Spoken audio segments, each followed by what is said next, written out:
Dr. King, I will do the same thing. I will stand tall and speak my mind, always be true, strong, and kind. I will lead what I'm seeing, hold lot of them, and do it that you know. For real, I will always do my very best to help all people from east to west. Dr. Martin Luther King said aloud, whoever you ought to be proud. Whether you are poor and have to dig ditches or really quite wealthy and rolling in riches, freedom is right for all who live. Instead of always taking, we should learn to give. Amen. If I were Dr. King, I would do what he did, and it doesn't even matter that I'm just a kid. But I am not Dr. King, I am only me, and I'll be the best that I can be. I will always speak up for what is right, and it wouldn't hurt to be nice and polite. If I were Dr. King, I would dream while I'm awake and do all that I could. For goodness sake! Yeah! If I were Dr. King, I would do the same thing.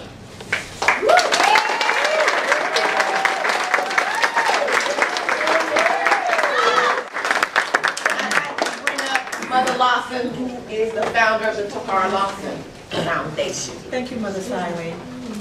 Hello, everybody. Hello. I think for me that the reason I asked her to come, because African American history is very important, that the contributions that African Americans have played as far as science and medicine is very important when it comes to the topic we're about to talk about.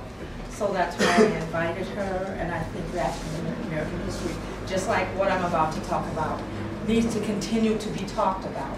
Because a lot of us, even me as an adult, there's some African American history that I've forgotten, you know. And if we don't continue to talk about it or keep it in the forefront, we will forget. And we can't forget because our ancestors and people that have died to make it better for us, I think it's very important that we keep that going. Okay, now, first of all, I'd like to say, you know, I had a speech that I wanted to say, but I thought about something else here. Because the other day I was talking to a youth and I asked them, we were talking about HIV/AIDS. And the first thing the youth said to me was that, you know, gays brought HIV/AIDS here. And that wasn't the first time that I had heard that. You know, I heard that about a month ago over the news, that there was a topic about gays that brought HIV/AIDS here. But that's so not true, you know. And I think that to help you better understand, you know, gays, you know, I don't understand why they're still being blamed for this illness, you know. My granddaughter was born HIV positive, and the stigma around this disease causes her problems. My son, her father got involved with a mother who had contracted HIV/AIDS through a previous partner, who had unprotected sex. My son was lucky. His weak behavior and his unprotected sex with his mother, my granddaughter's mother, he was lucky that he didn't contract this disease, you know. So for me, this topic is so, so important, especially for you guys out there, you know. My granddaughter's going to come up and speak, and the reason I'm here today is because of what is and is not happening in our communities around the stigmas that impact our community, you know. So I stand with my granddaughter today, you know, empowering her to speak and to reach out so that she can change things. She's going to be that voice. She's going to use her voice to be the change she wants to see in her community. And now I'd like to introduce my granddaughter, tahara15. Her friend Tanai has something to say first. Hi, my name is Tanai, and my friend Tahara have been my friends since we were 6 years old. We met at after-school program, where we live at Lion Creek Crossing Apartments. At the after-school program, Tahara's cousin told some kids that Tahara had HIV, and they began to tease her. And that brought us close because my grandmother died of HIV/AIDS, and I didn't understand, and it made me sad. When Tahara's grandmother started speaking about Tahara's illness, and my mother started not being afraid to talk about her mom dying of HIV/AIDS, and let me come and speak with Tahara.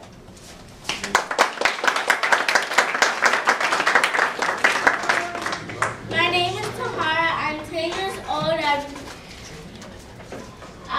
I'm HIV positive. I recently went on a camping trip. I wanted to share information about a book club and pen pal writing I started. And because of my HIV/AIDS illness, they didn't let me share the information. Because of the same stigma at age 5 in 2009, my grandmother started the Tahara15 Foundation in our community. These stigmas still exist around my HIV/AIDS status. I don't think it's fair the way people treat people because of an illness of any kind. It makes me feel sad sometimes. At age 6, I began realizing with my grandmother talking to me about my disease and me being teased about my disease that I wanted to understand more about why I was being treated the way I was by others. So by learning more about my disease through talks with my grandmother, having to take my medication, and doing HIV/AIDS events with her has helped me to live with the disease. She always tells me that serving God and getting an education is very important. My grandmother told me that AIDS is a monster that we don't know how to stop. She told me many people still don't know that much about HIV/AIDS and they believe AIDS cannot affect them, but we know differently. The stigma affects me because I don't like the way people treat me or others because of an illness of any kind. My grandmother said it's because people are afraid to talk about HIV/AIDS and other diseases like sickle cell and mental illness that impact our communities and the universe. So I will speak. I will not keep silent. My story is like millions, like people all over the world. I know change is coming. I must continue to speak out so that people like me and others living with HIV/AIDS can change stigmas. My grandmother tells me how blessed I am and talks to me about kids in other countries that don't have access to education, healthcare, and medication so that they won't die from diseases like HIV/AIDS and other diseases that plague their communities. So at age 9, I had a desire and compassion to continue reaching out to youth in my community so that my friends and I can grow and learn together so that we can change the stigmas in our community and around the world, especially in other countries, to connect with other youth and share experiences and books that we've read. That's why I started the book club. I feel that this is a way I can continue speaking out and help other youth, adults, especially girls that feel like I do, rise up and not be afraid to tell their stories. In spite of the stigmas, I must continue to be the change I want to see. My grandmother always tells me that knowledge is power. Please look at me and say I have hopes and dreams just like you. I'm trying my best to live with this HIV that was given to me by my mother, who didn't even know that she had this disease given to me when I was born. And now I'm left to try and change the stigmas like so many before me. This is a song for the children all over the world, from Canada, Europe, and Mexico, to Russia, America, and Tokyo. We are the hope and the future. Please give us the freedom to grow. Hand in hand we will work and play. Hand in hand we'll communicate, making new friends wherever we may go. We start out by saying hello. This is the song for the children all over the world, from India, Africa, and Italy, to China, Australia, and Germany. In so many ways we are different, in so many ways we're the same. Hand in hand we will celebrate, hand in hand we'll communicate, making new friends wherever we may go. We start up by saying hello, hello, hello, bonjour, bonjour, shalom ni hao, hello, hello, buenos dias, yashu shambo, hello, hello, guten tag, buna Allah, having new friends can be like living in one great big family, a family of children. We start up by saying hello, we start up by saying hello, we start up by saying hello, hello everybody.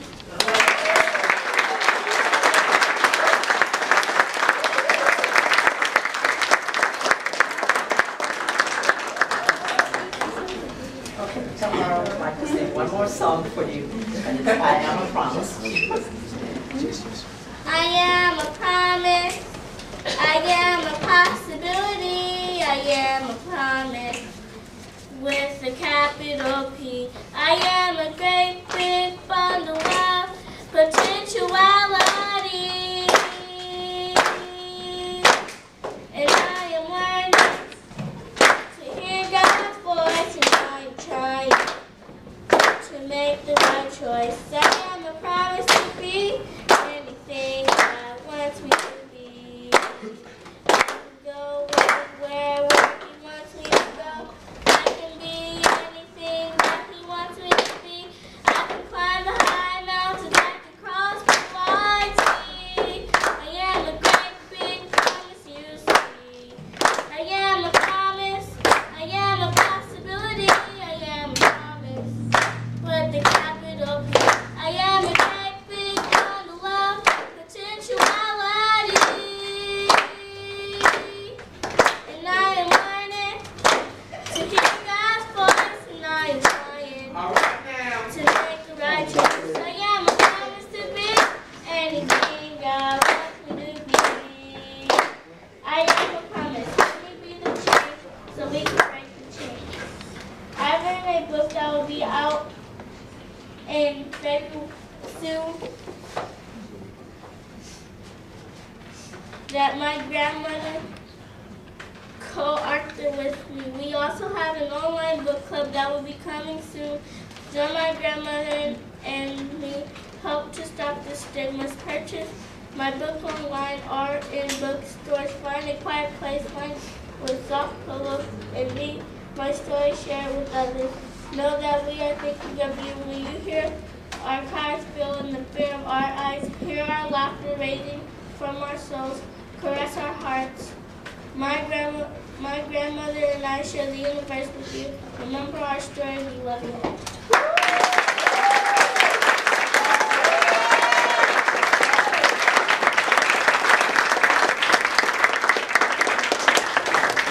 You guys have any questions? I'd like to know how many of you know anything about HIV/AIDS. Actually, kind of a coincidence. I actually did a project and presented it on HIV/AIDS yesterday. Oh, okay. So do you know what HIV stands for? HIV/AIDS.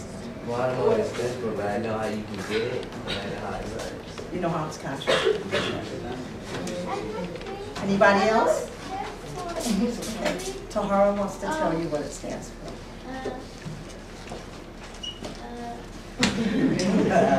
Human immune deficiency. What else? Do you know? H stands for human, and the I stands for immune, and the V stands for virus.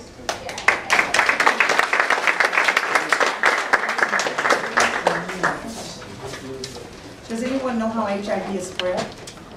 Hepatitis. That's one. Like using needles. Yes. Anyone else? If you're bleeding and enough person's there and they have HIV, they can get it. Yes. If your blood is And connected. it's not airborne. And you know, it's been proven that now it used to be said that if, you use individual needles, using needle users, they do get it. And some nurses and doctors have contracted it because they were accidentally pricked by someone else. But it has to be direct blood contact, otherwise it's not a problem. And even in some hospitals now, it's even less. It's not 100%, but now because they test all the blood that goes in before someone is, and they use sterilized needles, so it's not as great of a risk as it was before, but it's not 100% yet. Does anyone have any other questions about it?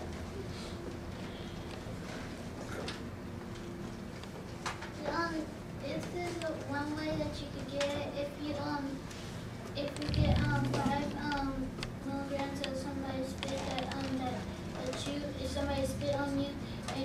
got HIV, you could get it like that if somebody got like more than enough. Like if you, my mom said if you get 5 grams of spit on you. No, it can't be transmitted that way. No saliva, you know, unless you have blood in the mouth and you're kissing someone, you know, then, you know. But there are a lot of diseases that can be spread that way.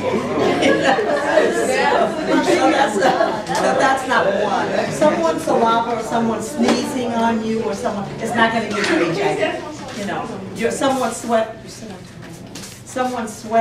is not going to give you HIV. So what fears do people have, or do you guys have any fears about HIV? And can you know, just give me some? Well, for people that don't know about it, they think that it causes death, but it doesn't. AIDS is the one that causes death. You just die with HIV. You don't die because of it. You said you just die with HIV? You die with it, you don't die because of it. You know, let me explain something to you about that, because you said you died with HIV. That's not true. What happens is HIV is forever right now because they haven't found a cure. But there's been a lot of breakthroughs. You know, do you know that Tahara's mom had known she was HIV positive? She could have taken a medication that could have prevented her from being born HIV positive. That's how advanced they're getting with HIV/AIDS now. And they have just announced that there might be closer to a cure for it. But there is no cure for it now. But you can live with HIV/AIDS as long as anyone else. I have people that I know that are still living, that are in their 60s, 70s with HIV, you know. And of course, as Mother Asili talked about medications and them being accessible to us as African American, and I won't just say African American, poor people in communities. You know, it's not, medicines are not accessible to us because we don't have the money. There are people in other countries now that don't have money to give treatment for a range of diseases, and they're dying from all types of diseases because they don't have access to the proper care and medication that they need. But here in America, we do, you know, and we are living with it, but they are changing, you know. Things are changing around HIV/AIDS. People are living longer. I have lupus, you know, and I didn't find out that I had lupus until I was at the age of 20, and I was living with this disease. And it was very depressing to me because I didn't know anything about it. And that's why I say knowledge is power, because we need to know. In order for us to change anything, we have to know about what we're dealing with. I don't care what it is. Otherwise, we're not going to be able to deal with it. When I was young, I didn't know anything about it, and it caused me to be very depressed, you know. And it was just hard for me until I learned. But there were people that were in my life that interacted that taught me a lot about my disease. And that's what helped me to be able to deal with my disease. I'm still living with this disease, and there's no cure for this disease, you know. And they don't even know what causes this disease. They know how to treat it with medications, you know. But the thing about HIV/AIDS, they know what causes it. They say they know what causes it, you know. There's a lot of stigma. Some people say it comes from Africa. Some people say it was given to us. You know, we don't know that, but that's not something we need to worry about. What we need to worry about is educating ourselves about this disease, because it's being spread constantly, especially in the African American communities. You know, it is constantly being spread, and that's because of a lack of knowledge. So that's why I'm here today. My granddaughter's got to grow up with this disease, and I don't want her to grow up. We have enough stigmas to where she's going to grow up and be very depressed, not know how to deal with things. I want her to be able to get her education without worrying about who's going to be saying this about her or who doesn't understand her disease. And you know, these stigmas are going to continue, you know, because not only that, the stigmas are continuing for us because we're not educating ourselves about it. This HIV/AIDS is continuing to spread because we're not knowledgeable enough about it. Because that's the very reason that so many youth. Do you know that there's about 40% of our African Americans are living with HIV/AIDS. In the young community, there is a 24% of our young people are being diagnosed with HIV/AIDS. And this is continuing to happen. It's because they don't want to dialogue about it. They don't want to interact that conversation. And unless you interact that conversation, some young people are afraid to do it because they don't want somebody else to say, oh, she might have HIV/AIDS. So they won't interact that conversation with each other. But you need to interact that conversation. You need to talk about it. You need to keep yourself safe, you know. Do you have something? Yes, and you know what too? It's a lot of young women and young men, they're sexual active.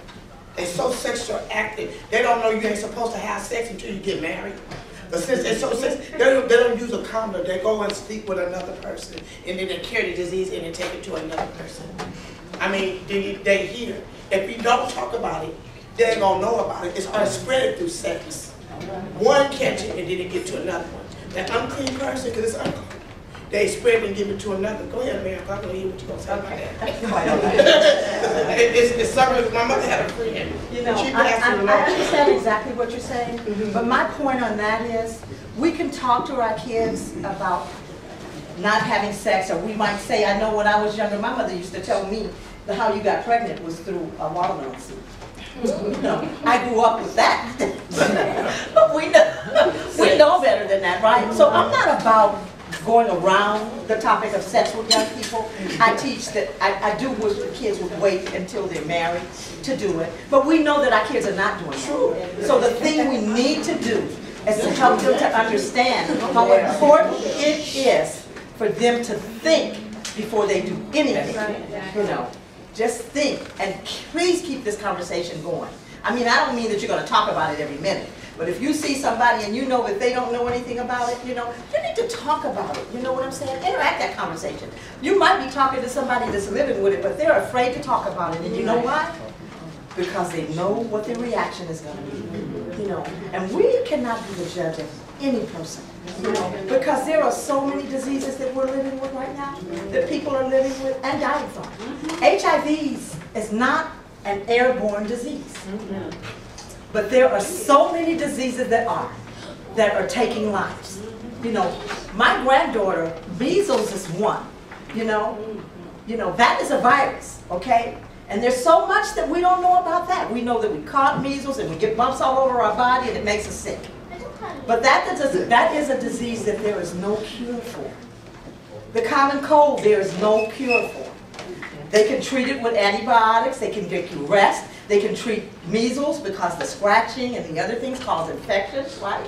And they can treat that with antibiotics. But some people's immune systems are not strong enough to fight it off. So they die. You know, like my granddaughter, her immune system, if she takes antibiotics for a long time, it breaks her immune system down. So if they give her, when she was born, they didn't, I brought her home from the hospital because they wouldn't let her go home with her mother. And when I brought her home from the hospital, I didn't even know she was HIV positive. I brought her home and she started to get sick.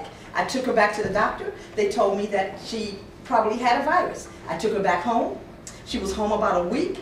We had gotten rid of the fever and everything. Then when I took her back again, because the fever came back, they told me that she had thrush. And that's common, you know, with any child. Any child can get thrush, okay? So they said it was thrush, so I took her back home. I took her back home and she started developing a fever of 105. So I took her back again. When I took her back this time, they told me she had a stomach infection. And they gave her antibiotics for that.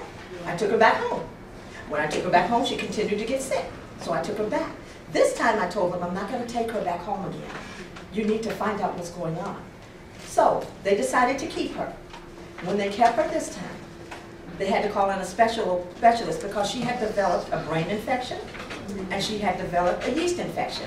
Yeast infections come from taking antibiotics because antibiotics break our immune system down sometimes. So she got a yeast infection, but she couldn't come back from it. You know, and they said it was something that they had never seen before. So they called a specialist in. When the specialist came in, she asked me if she could test to her for HIV/AIDS again. And I told her I never knew you ever tested her for HIV/AIDS. And the reason being is because when you go in to the hospital, they tested her mother and they tested her. But they never let me know that because, you know, they thought she was okay. Because when they sent her home from the hospital, she didn't show signs. The test came back okay. But the thing is that it takes a period of time for the antibodies to show signs of HIV in the system. Sometimes people can live without any symptoms for up to 10 years before they start to show symptoms. Because the HIV/AIDS has to start to invade your body, and it starts to break the immune system down. So that's why it takes so long. But by that time, she was so ill that we had to keep her in the hospital for 3 months. You know, but thank God that she came through it. You know, so what I'm saying to you is, when we sit and we look at somebody and we think about somebody with HIV/AIDS, remember this: you're sometimes more danger to them than they are to you. And remember that that disease is only spread if you have direct contact. And it has to be direct contact, blood to blood. Like some kids like to do, say that they're going to be blood sisters and brothers. Right. That happens. So I'm saying right now, that's something that you don't want to do, you know. Or when someone gets their ears pierced and they want to, sometimes kids want to do that themselves, right? They want to pierce the ears and they let each other share a needle. That too. Don't do that. Don't do that. That's a no-no. Do not share needles with someone else. I don't care what kind they are. You know, and don't, you know, I don't know if they still do that. Do they still do it? Yeah, they still do that. They do? Yeah, pretty much still doing it. Yeah, but that's something you don't want to do. You don't want to do that, you know. And that's the interaction that I'm talking about. I want your awareness and your consciousness to be aware. So you will not, you will think. Just start thinking about what you're doing, okay? And that goes with anything, you know. The germs that are spreaded in the air. Remember this, when you're around somebody, you might have a friend. None of you guys know. I had a friend that was HIV positive years and years ago. I did not know that they were, during that time it was AIDS, right? I didn't know that he had AIDS until he got so sick that he was about to die, you know. But I didn't know, and he wouldn't share it with me because he was afraid to. You know, he didn't want to share that information with me. But all I want you guys to see, that nobody's any different than anybody else. We all live with something. You know what I'm saying? We live in a world where there's a lot of things going on. And there are a lot of diseases in this world. A lot of them. So let's stop the stigmas, okay? And I'm not just talking about this disease, and I'm talking about young people that find a reason to talk about anybody or, you know, put anybody down for any reason. We cannot do that. We've got to be able to talk to each other and respect each other. That is so important for us. Because us as African Americans, we live with enough stigmas. So we need to wrap our arms around each other. We need to support each other. I don't care what it is. You know, we need to support each other. You know, and I'm talking about anybody because I don't play the race game. Because I'm going to tell you, a Caucasian is mixed with a little of us now too. Whether they might want to admit it or not, we're all mixed with a little something, right? Everybody is.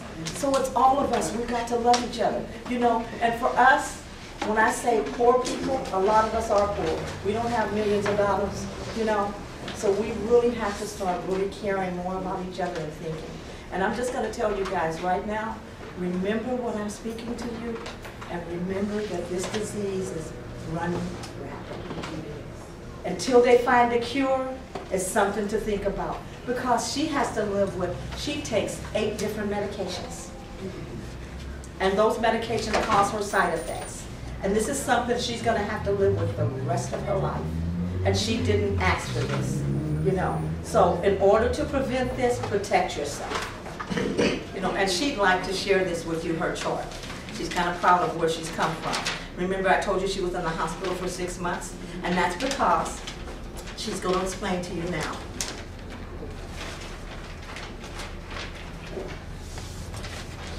The pink stands for the virus, the blue stands for my T cells.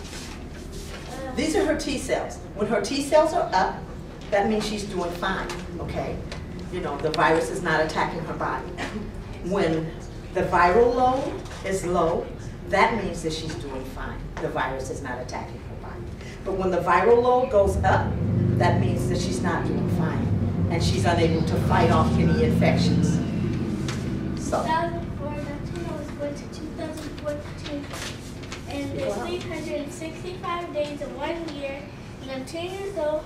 And 365 times 10 equals 3,650 plus 186 equals 3,832 days from that time, and I was alive 3,832 days times 2 because I take 2 doses. She takes 2 doses of medicine a day, and when she's trying to tell you 3,832 days she's been living, and since 2004, because of her medication, she's been able to be okay. And that's what she wanted everybody to know, that that's kept her.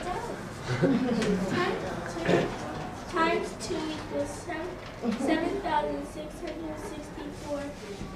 And For the last, she's 10 years old now, and 7,664 doses of medicine that she has was taken, and she takes those twice a day. And those medicines. And that was 10.5 years. 10.5 years, okay. And that medicine has enabled her to be healthy and her viral loads to stay high.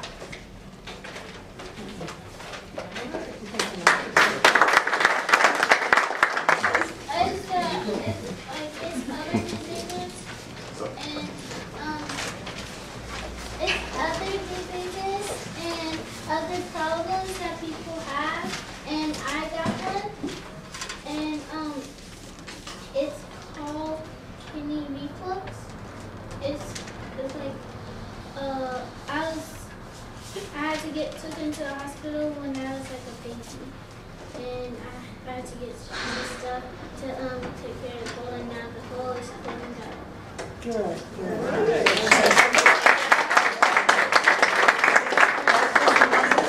We just don't know who's dealing with what and how, so we have to be very cautious of that, everybody. And Tahara wants to share with you, she's written a book, she's getting a little shy now, so she's written a book, and it'll be coming out this month, and it will be online for sale, and it tells her story, and it talks about HIV/AIDS, the causes, and it gives you all the breakdowns on how you should take care of yourself and the things that you should do. So when it comes out, it'll be online if anyone is interested. We're going to try to get it into the schools. That's what we would really like to see, is this book go into the schools, because there's really not enough. I'm talking to you guys today. You guys, you're bored right now. So when you guys get out of here, and that's just coming, our attention spans, we get tired and we don't want to hear. And then when we go home, we're not going to talk about this right away. But if this is in the school and they're continuing to educate people about it, then you'll get more of it, and then you'll be, you'll stay knowledgeable about it. So when you leave school, hey, I learned this today, So that's what's important to me, because whether we're going or not, it is very important. We learn how to take care of ourselves, and we learn about this disease. There's another one here, E. coli. What is it? E. coli. No, Ebola. Ebola, see, that's how new it is to me. It's new Ebola, but it's in the same family. And there's another HIV/AIDS strand that's out also that people don't know anything about. So I'm telling you this so you'll know that there are all kinds of diseases, and they're happening so fast that we don't have the time to even think about them sometimes. So for me, her book is important to me because I want people to know and understand and still be knowledgeable of what's going on in our communities, so that they can better help themselves and educate themselves about this. But anyway, I want to thank you guys for your time, and I hope that I've said something to someone that's going to make you think and make you try to think about what you're doing with your life. Grandmother's tell us about Black history. Amen. Thank you.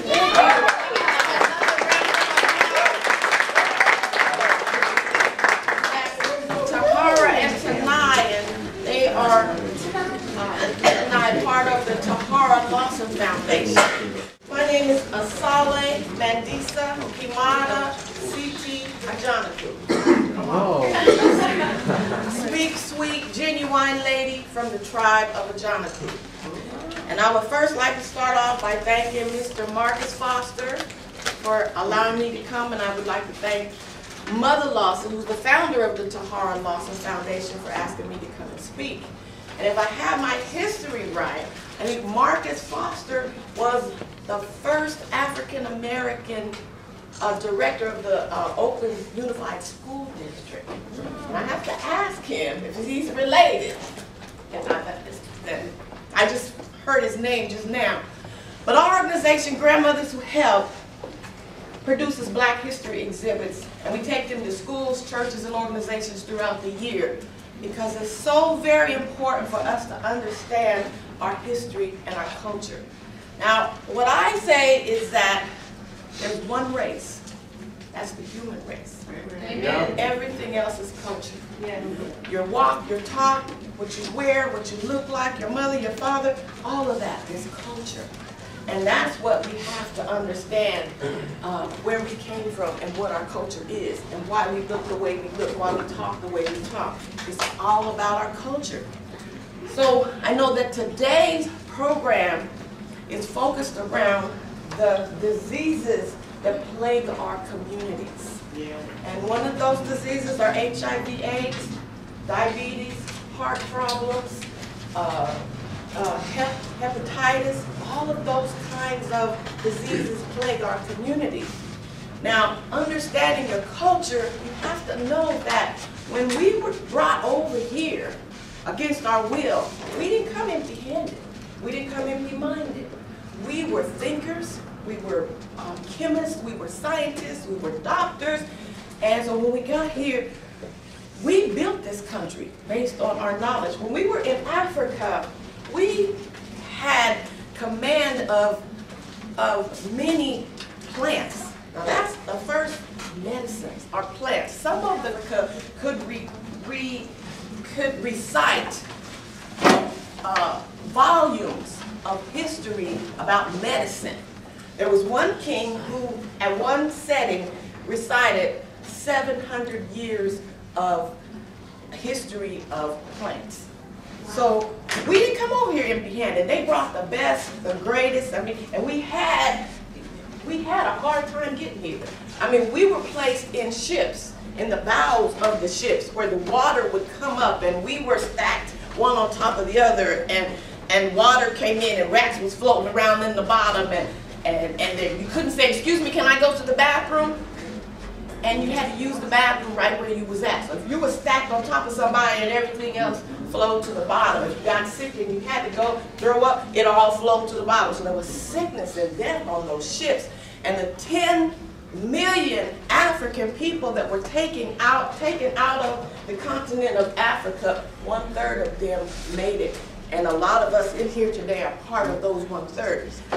That everybody who came to these United States or went to the West Indies or the Caribbean or Asia, wherever people were at, were not all slaves. We didn't all come over here on a slave ship. There were some African people and African American people who never was a slave, whose great-great-great-grandparents weren't slaves. But they still commanded the knowledge of plants, of medicine. There were many great doctors there. There were doctors in Africa who could remove a bullet with a hair of an elephant, who could do surgery, could perform surgery with that same stiff hair.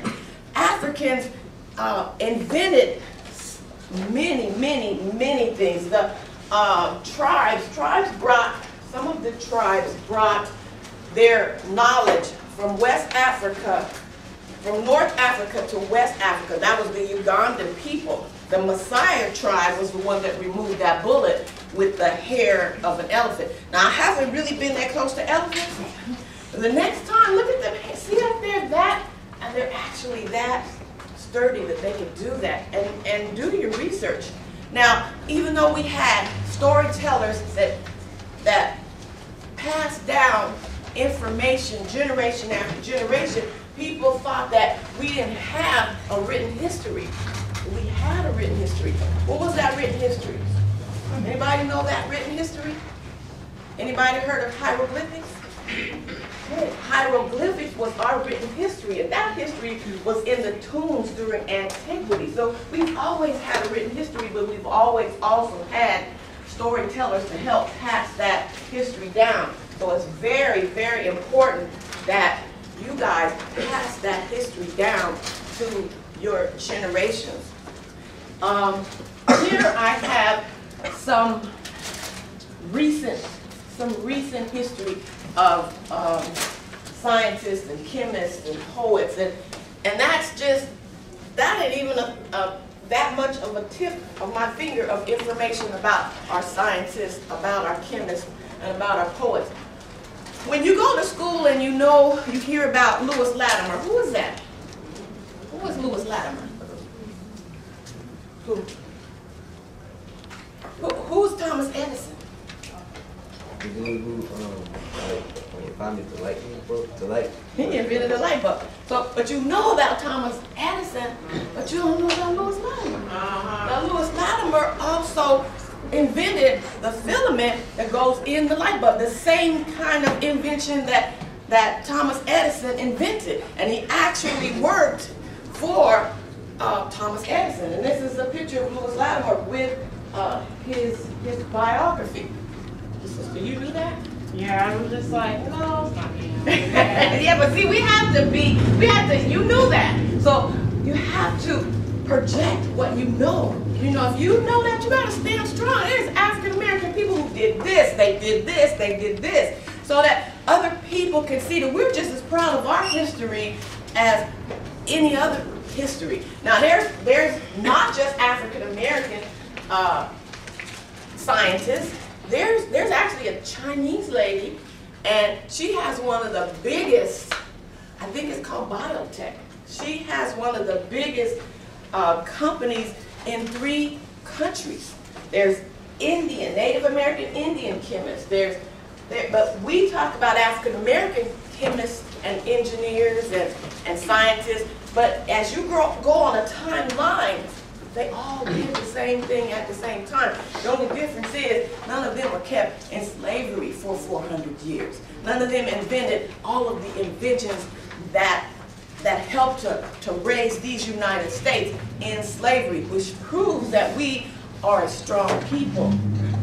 Now, my prayer is, and I won't stay long, but my prayer is that each one of you, or any of you in this room who want to become a scientist or a chemist, will bring your information back to this community. Do you know that there are medicines that can help relieve some of the stigmas in our communities that people could take and their disease could be gone?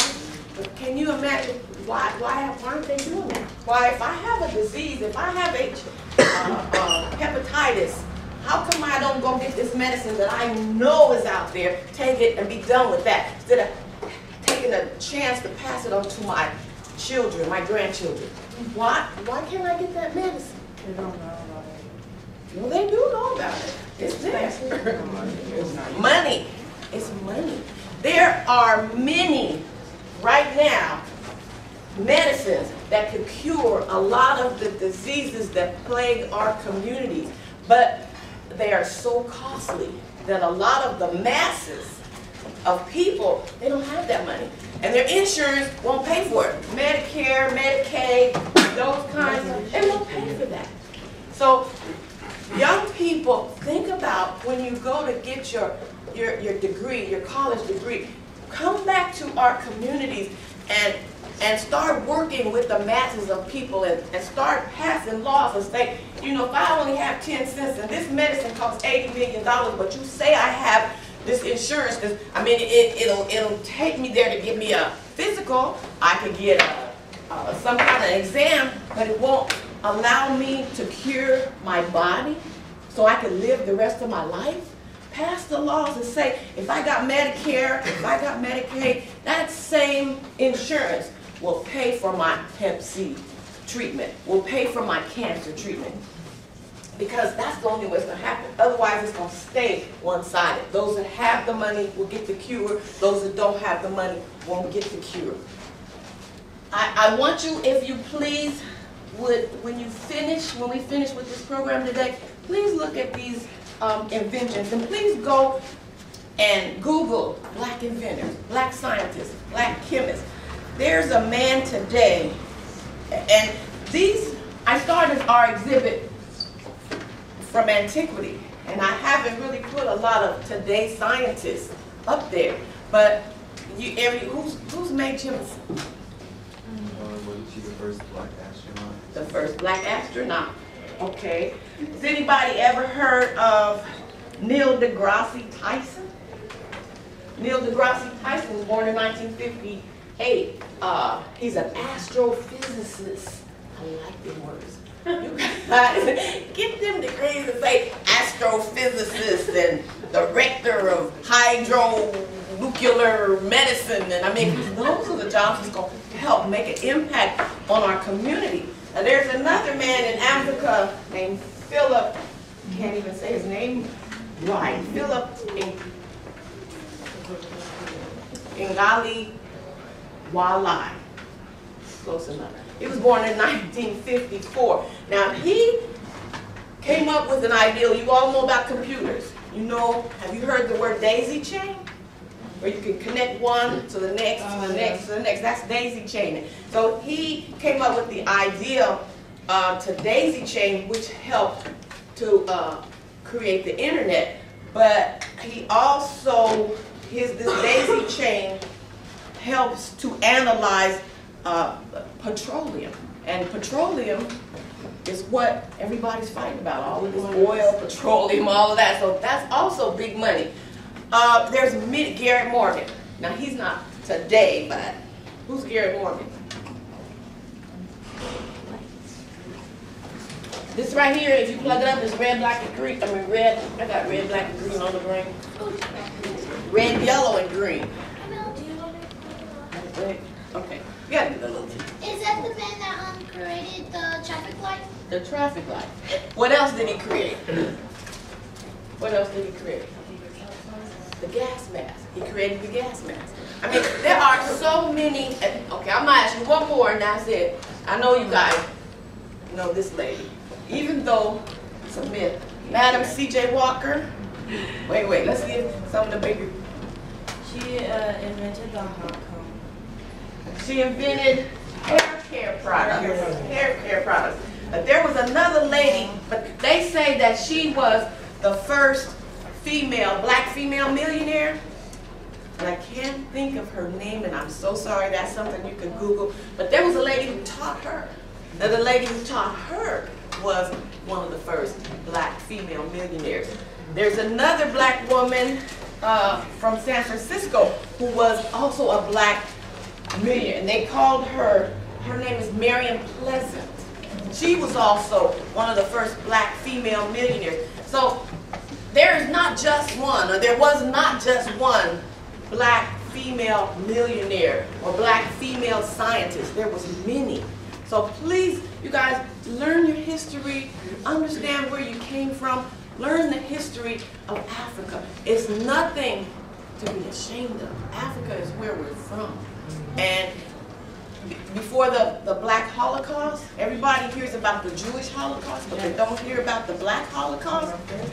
And that's where they destroyed Africa. All the other people from all the other countries came in and just sat down at a table and sliced it up and said, you take this part, you take this part, you take this part. And then they took all of the men, the educated women, the educated men, and they took them out of Africa. So what do you think Africa would be today if that had not happened? So there's so much to understand.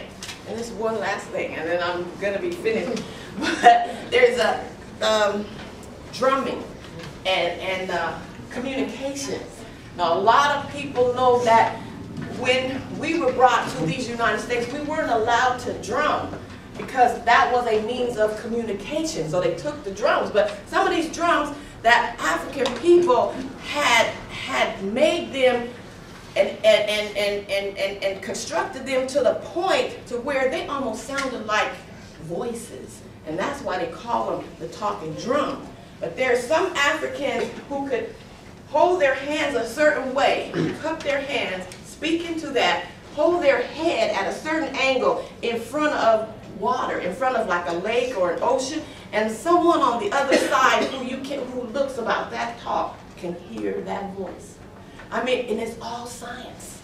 It's all about knowing your science, your history, your culture. If you've never heard of that, you'd never think about it. But read up on it. He just cups his hand, turns his head a certain way, and speaks in his hand, and the water helps to transmit his voice hundreds of miles away. So if you have any questions, I love questions. Anybody have a question? Oh, I'm sorry. If anybody has any questions for Grandmothers Who Help, please take a flyer with you, grandmotherswhohelp.com. If you email me, I will answer your questions so we can have a dialogue. And later this year, we're going to have an art and essay contest. If you want to be part of that, you send your art, essay, or poetry into us. We post it on the web, and you have all your friends vote for you. And the one that wins is the one who gets the most votes. And then you have cash prizes and other prizes. And I thank you so very much for allowing me to speak to you. And God bless you all. And so what I'd like to say to you guys, I'm asking now, did you guys get something from this? Yeah. Take home? Yes. Well, that's what's important to me, that you did get something from me. And thank you guys so much for listening. Thank you.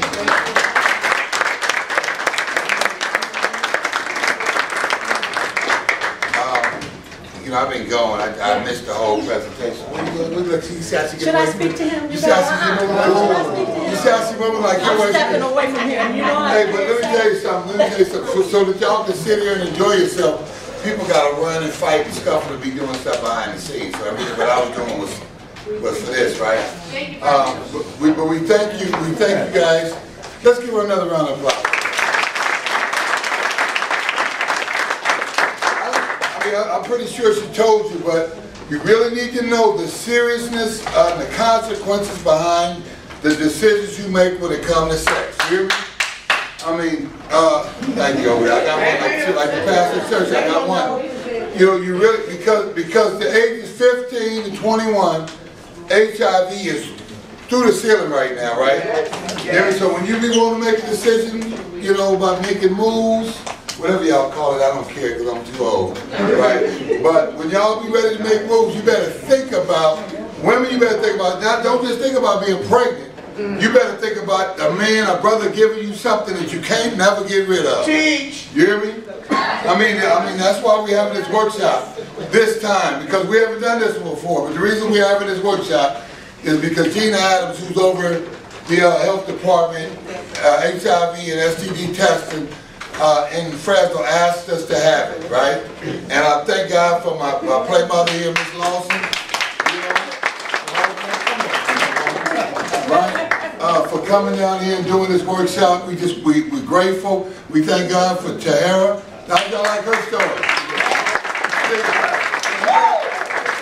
You got to also understand, I know it's hot, we get ready to go for a walk, but you got to also understand, for a young lady to pour out all she got, to share it with y'all older kids, that's some radical stuff, right? All right, so let's